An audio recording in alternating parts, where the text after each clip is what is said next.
Oi, pessoal! Vamos retomar aqui com mais um episódio muito especial durante o Connect Autismo aqui em Fortaleza. E agora está comigo aqui o Fábio Coelho. Também já acompanho o trabalho dele há algum tempo. Fábio, bem-vindo. Muito obrigado. Obrigado, Tatiana. Prazer enorme estar aqui com vocês nesse evento incrível, né? Nossa, quanto movimento, quantas pessoas sedentas por conhecimento aqui, né? Sim, muita gente interessada, né? Muito gostoso ver, né, esse movimento assim de buscar conhecimento, né? Que é o que vai fazer as mudanças, de fato, né? Sim. Olha, o Fábio é pai atípico, é psicólogo, mestre e doutorando, CEO da Academia do Autismo.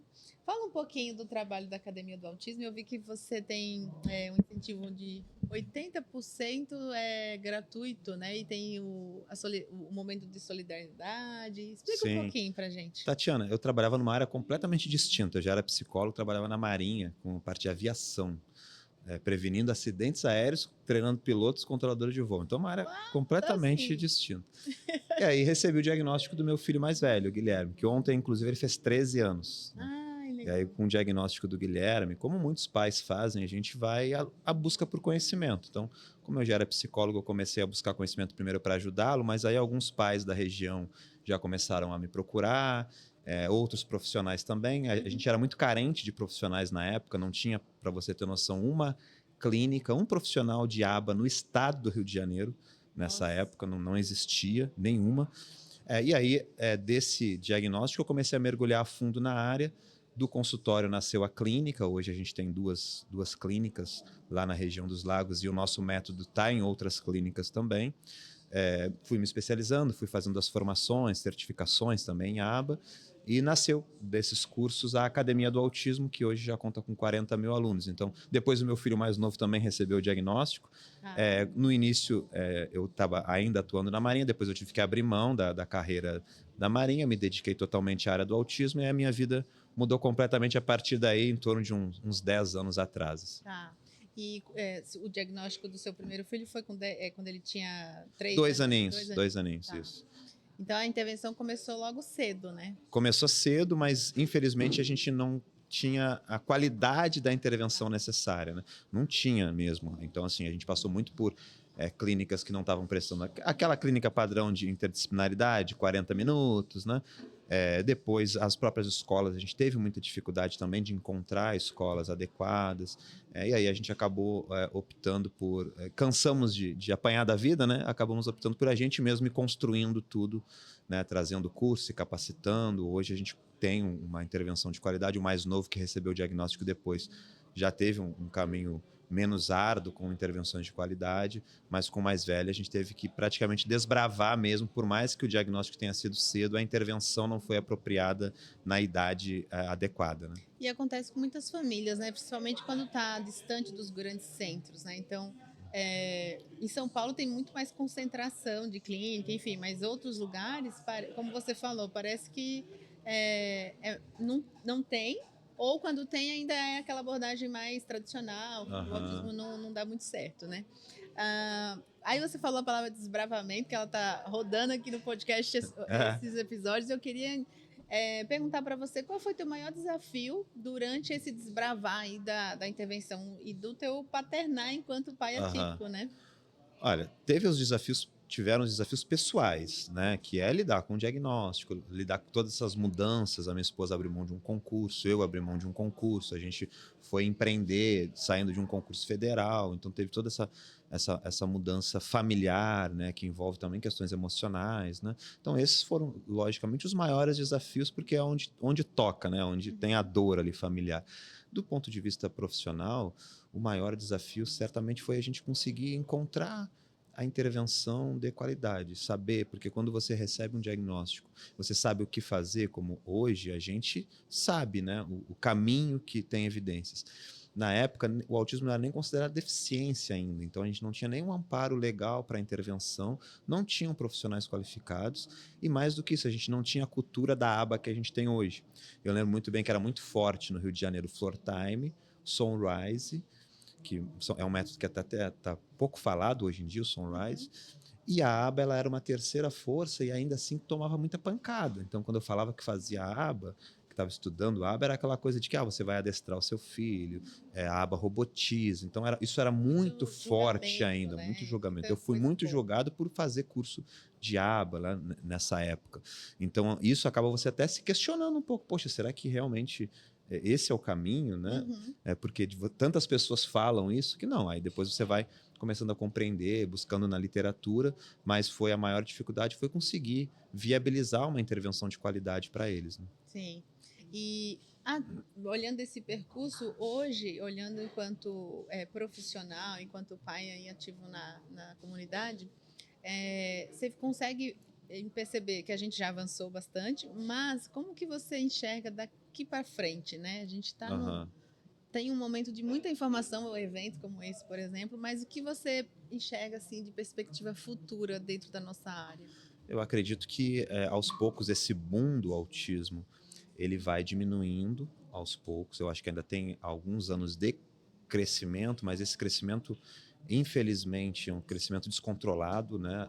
A legislação, a normatização, a organização de um sistema, como, por exemplo, planos de saúde, sistema público, sistema inclusivo, demora para se adaptar. Então, a escala foi muito maior de diagnósticos do que a nossa capacidade de se organizar. Eu acho que isso tende a ir equalizando nos próximos anos.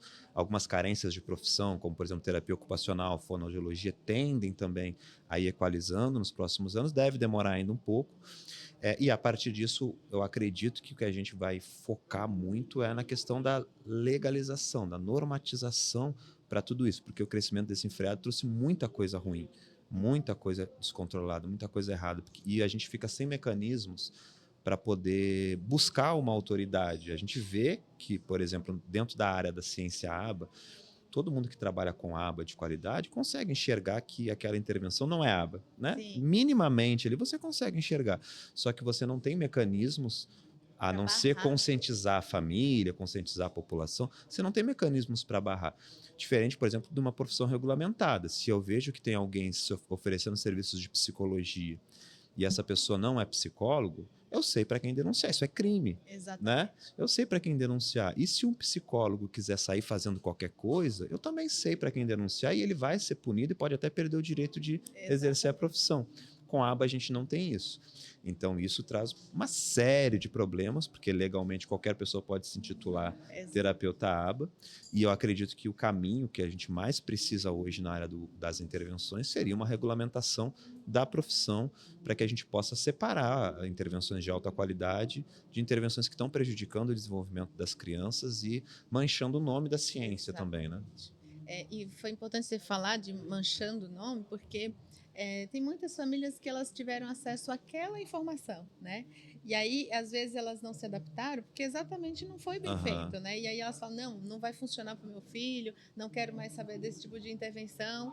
E aí acaba perdendo a oportunidade de ter uma intervenção de qualidade porque o que ela viu não funcionou e não foi bom, né? Teve uma experiência negativa. Eu acho que isso tem acontecido com muita frequência. E aí, às vezes, a família chega novamente, não sei lá na tua clínica, mas chega lá pra gente começar de novo a explicar, mostrar como é a aba.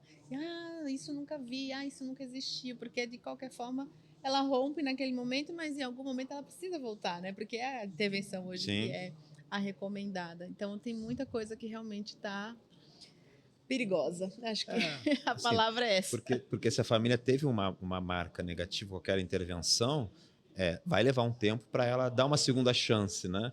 E aí muitas vezes acaba nesse meio do caminho buscando outras estratégias que não têm a mesma qualidade, a mesma evidência e perdendo um tempo precioso. Então, assim, eu acho que é uma carência de profissionais ainda, né, de qualidade, de clínicas de qualidade no país, e a gente espera que os próximos anos seja justamente dessa elevação da qualidade como um todo, né? Perfeito. Você tem a academia que também propõe, né, formar profissionais. Explica um pouquinho como que são os cursos, como que funciona da parte da academia, que eu acho que é legal. Se pais também podem fazer, como que funciona? A gente tem cursos hoje, são mais de 20 cursos. Tem os cursos livres, que são cursos que tanto profissionais quanto pais podem fazer. A metodologia da academia é muito voltada para a prática. Então, são cursos que complementam a formação acadêmica, a formação profissional, trazendo algo que vai transformar ali o dia a dia do profissional. Então, a gente tenta trazer algo que vai solucionar alguma dificuldade que o profissional tem. Aí, além desses cursos, então, a gente tem curso de aba, tem curso de desenvolvimento motor, curso de educação física, curso de psicomotricidade, então, comunicação alternativa. Além desses cursos, a gente tem os cursos mais avançados, como a formação avançada em aba, aí já é um curso de 1 ano, com supervisão, né, dentro do curso, uso do software para registros, tudo já incluso na formação. E tem a pós-graduação, que a gente está hoje na nossa 5ª turma de especialização, aí sim um curso chancelado pelo MEC. A Academia do Autismo tem um braço mais de conteúdos gratuitos, a gente tem cursos gratuitos, a gente tem cursos gratuitos para profissionais da educação, para pais, tem muito material gratuito na Academia do Autismo, não só nas redes sociais e no YouTube, mas em plataformas próprias também. E um braço solidário da Academia do Autismo, que é a Academia Solidária, onde a gente seleciona, né, sorteia instituições filantrópicas que trabalham na área do autismo e faz doações, libera cursos, entrega materiais para capacitar também. Essas instituições, já são mais de 40 instituições que a gente ajudou nos últimos anos. Que bacana, é um trabalho muito bom, parabéns. Obrigado. E acho que hoje, atualmente, não tem desculpa, né, de não ter informação, de não conseguir informação, porque, por exemplo, você já tem um espaço, tem outros, tem eventos como esse, então tem um monte de oportunidade de se informar e se capacitar de verdade, né? Então, acho que essa iniciativa é muito bacana. Tem algumas coisas que são um pouco de mito, que as pessoas falam sobre aba, sobre treinamento de pais, educação, e outras que são verdades. Aí eu vou falar para você me fala se é um mito ou se é uma verdade e me explica um pouquinho pro pessoal. Vou fazer um bate-bola. Vamos lá, desafio. Abordagens científicas são inflexíveis e não consideram a individualidade das famílias. Isso é um mito ou uma verdade? É um grande mito, assim. Na verdade, assim, para a ciência, o indivíduo, ele é único, né? E isso é inquestionável. Até uma frase do Skinner, né? A individualidade do sujeito é inquestionável do ponto de vista científico.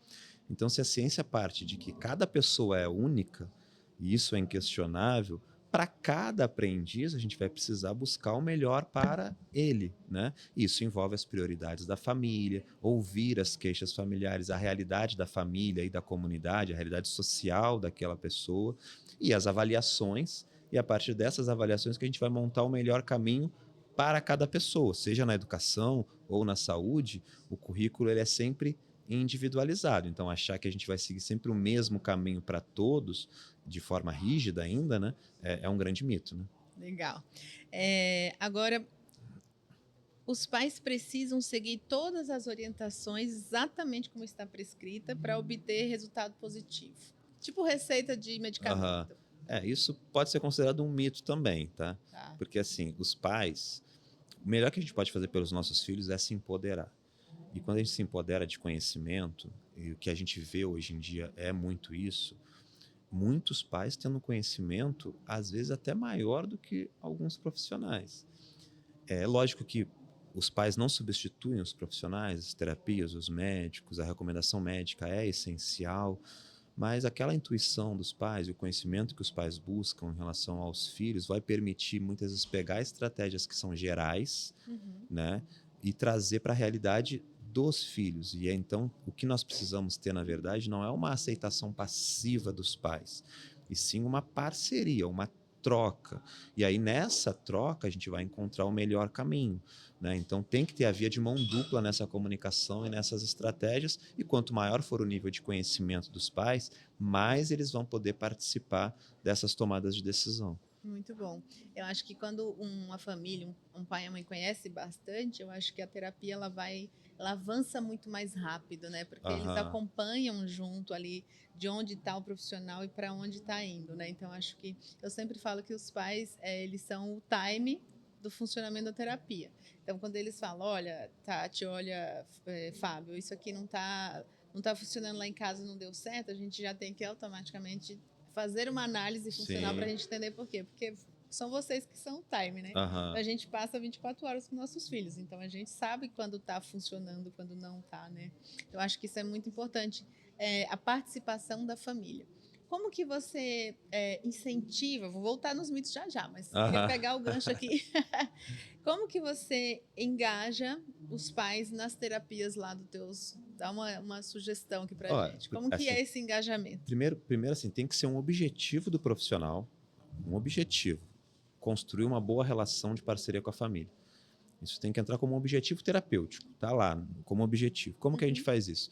Acolhendo inicialmente, passando conhecimento de qualidade, ouvindo esses familiares desde a primeira anamnese, sendo empático, né? Construindo essa relação de confiança, para que os terapeutas eles consigam gerar nos pais um pensamento assim: meu filho está em boas mãos. Porque aí a gente consegue criar um vínculo com os pais. Esse é o primeiro passo. Aí depois tem que ter algumas estratégias dentro do pacote de intervenção da clínica para incluir esses pais. Lá a gente tem, de forma coletiva, tem um encontro quinzenal com esses pais, e de forma individual tem a supervisão dos pais. Obrigatoriamente, uma vez por mês, ocorre uma supervisão para os pais.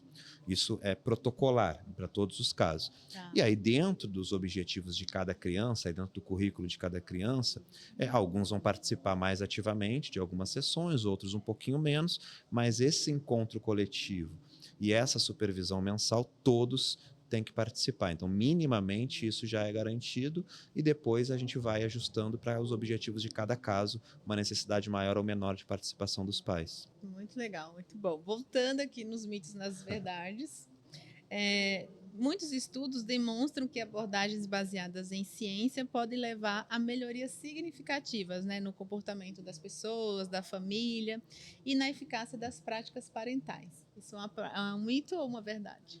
Verdade, verdade. A gente tem, por exemplo, o BST, que é o treinamento de habilidades comportamentais para pais e também para equipes, que já se mostrou que ele tem a mesma evidência para pais. Então, assim, a gente já tem evidências dizendo que a gente pode pegar um modelo de treinamento para capacitar os pais e os pais são capazes de aprender a aplicar corretamente a aba, assim como a TESA, assim como outros profissionais. Então, a gente já tem evidências de que é possível ensinar seguindo ali a metodologia do BST, assim como tem outros, né?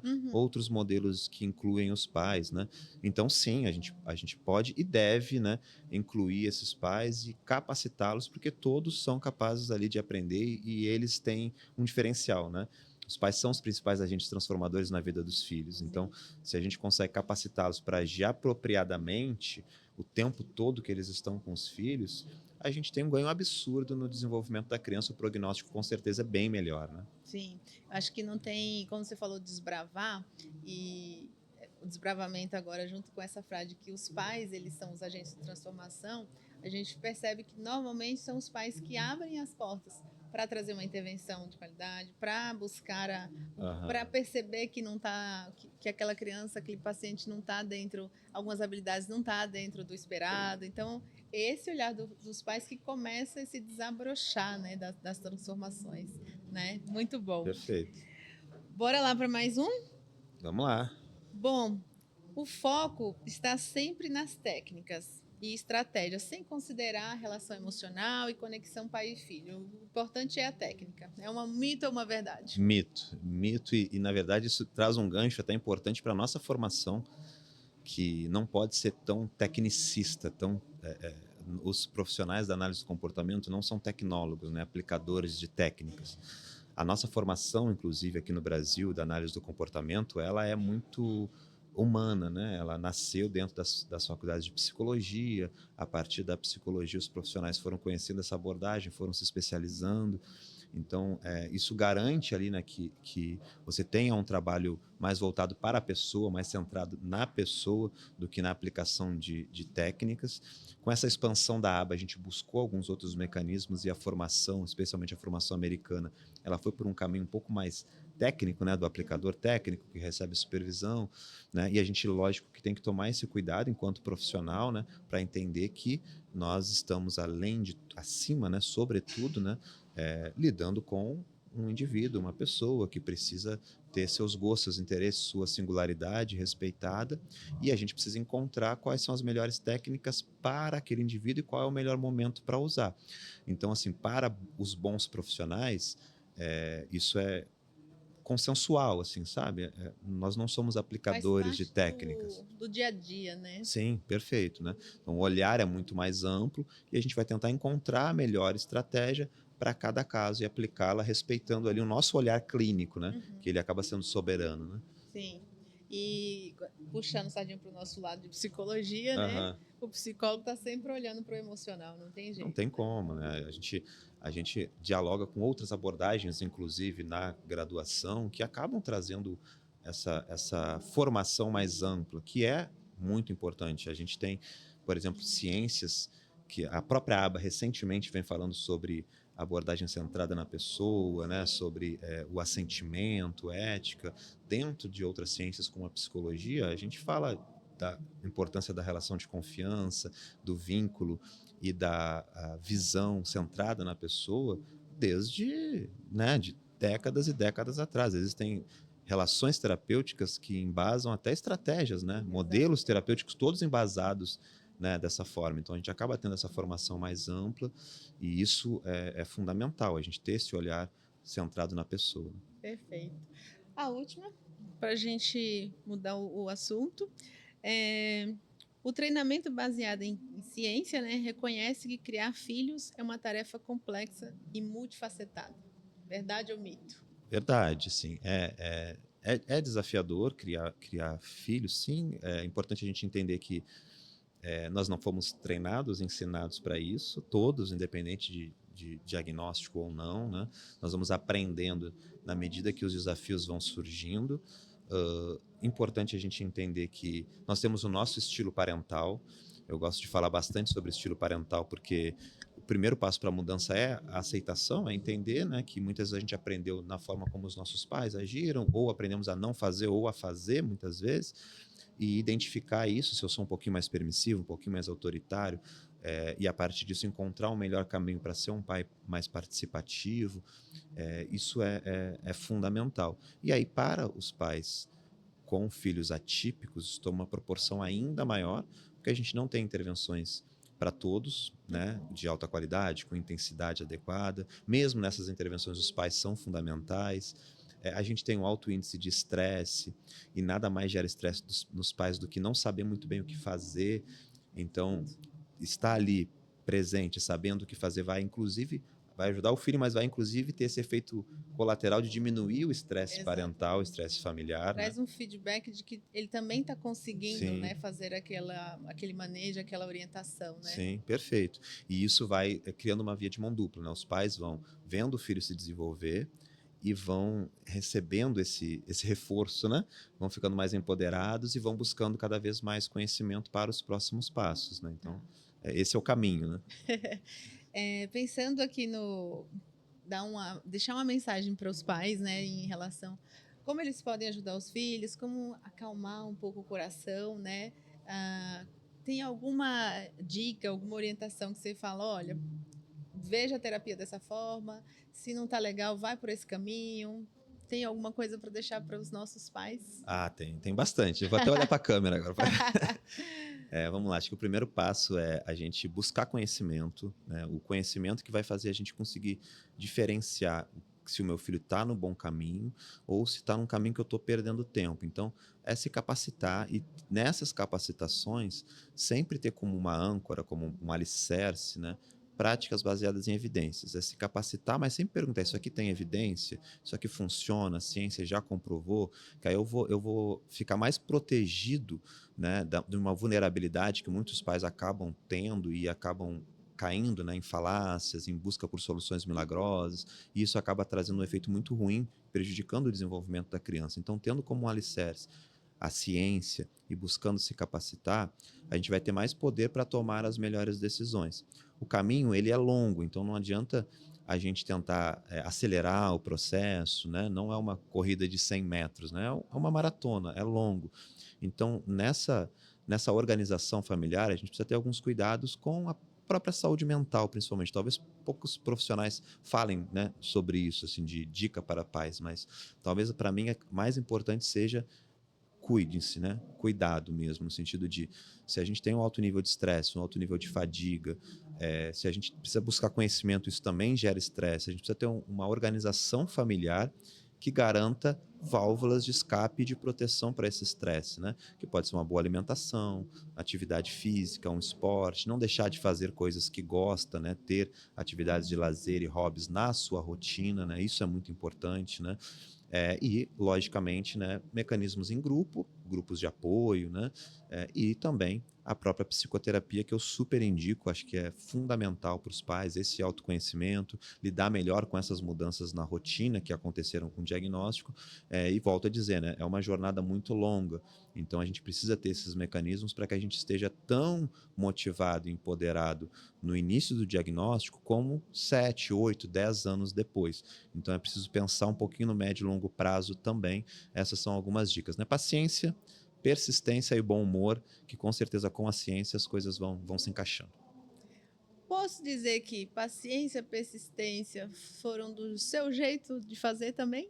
Que é o tema que eu fiz do meu jeito. Então, isso também é do seu jeito. Sim, Deixa sim. alguma recomendação assim, Fábio Coelho, fiz do meu jeito, para incentivar os pais, para motivá-los a também e se inspirar, né, em fazer, né?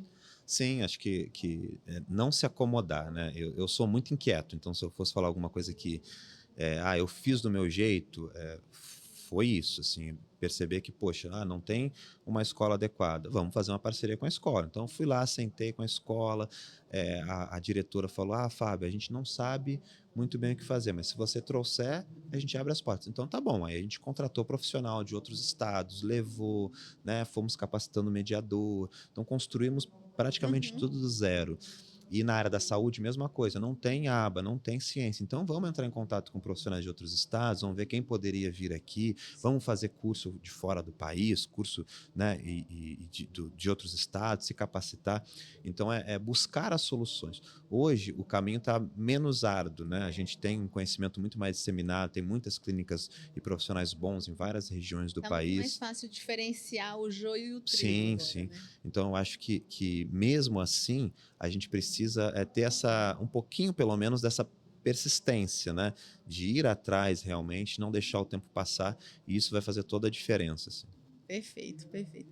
Vou pedir suas considerações finais, porque por mim ficaria aqui batendo o maior papo um tempão, mas a gente vai chegando ao final, então suas considerações finais para o nosso público, e desde já agradeço a participação aqui. Eu que agradeço, Tatiana, obrigado pelo convite, um papo muito, muito bacana, baseado em evidências, né? Isso mesmo. Um evento incrível aqui, um prazer estar aqui em Fortaleza participando do evento. Pedir para o pessoal que quiser nos acompanhar as redes sociais da Academia do Autismo, só pesquisar ou Fábio Coelho ou Academia do Autismo. A Academia do Autismo está presente no YouTube, no Instagram, praticamente todas as redes sociais, tem muito conteúdo gratuito e também tem os nossos cursos, se você desejar se capacitar lá conosco, tá bom? Então, Tatiana, muito obrigado, é um prazer estar com você. Viu? Muito obrigada. Eu quero deixar um presente para você. Muito obrigado. É o volume 1 do Autismo 360. Poxa, obrigado. Obrigado. Desejo que seja uma ótima leitura, espero que goste, tá bom? Obrigado. Muito obrigada. Pessoal, muito obrigada. A gente volta em breve com mais episódio. Show. Show. Muito obrigado, Tatiana. Não, agora eu vou